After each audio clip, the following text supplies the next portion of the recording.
বাঁকুড়ায় বেহাল জলের ট্যাঙ্ক যে কোনো সময় ভেঙে পড়ার ভয়। অভিযোগ, বেহাল দুটি ট্যাঙ্ক ভাঙতে গড়িমসি করছে বিষ্ণুপুর পুরসভা, আর এতেই আতঙ্কে স্থানীয়রা।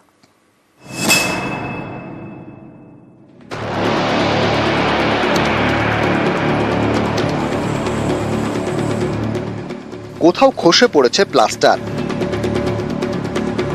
কোথাও বেরিয়ে এসেছে লোহার কাঠামো। বাঁকুড়ার বিষ্ণুপুরে এমনই হাল দুটি জলের ট্যাঙ্কের। স্থানীয়দের দাবি, তাড়াতাড়ি এই দুটি ট্যাঙ্ক ভেঙে না ফেললে যে কোনো সময় বিপদ ঘটতে পারে।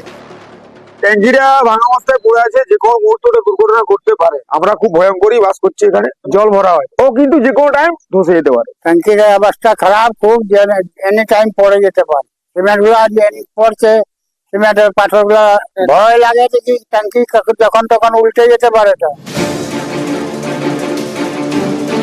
বাঁকুড়ার বিষ্ণুপুর পুরসভায় 19টি ওয়ার্ড, সবকটি ওয়ার্ডে খাবার জল যায় এই দুটি জলের ট্যাঙ্ক থেকে। একটি পুরসভা অফিসের কাছে আর একটি কুমারী টাকিতে। দুটি ট্যাঙ্কি প্রায় 40 বছরের পুরনো, বছর 5 ধরে বেহাল। সম্প্রতি এর স্বাস্থ্য পরীক্ষা করেন খড়গপুর আইআইটির বিশেষজ্ঞরা। তারা দুটি ট্যাঙ্ক ভেঙে ফেলার পরামর্শ দেন। সেই মতো বিকল্প দুটি ট্যাঙ্ক তৈরি হয়ে গিয়েছে।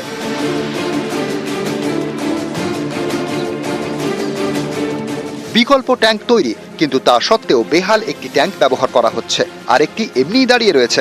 স্থানীয়দের অভিযোগ, ভগ্নপ্রায় এই দুটি ট্যাঙ্ক ভাঙতে অযথা দেরি করছে পুরসভা। যে কোনো দিন ট্যাঙ্ক দুটি ভেঙে পড়তে পারে, সেরকম হলে কিন্তু মহা বিপদ।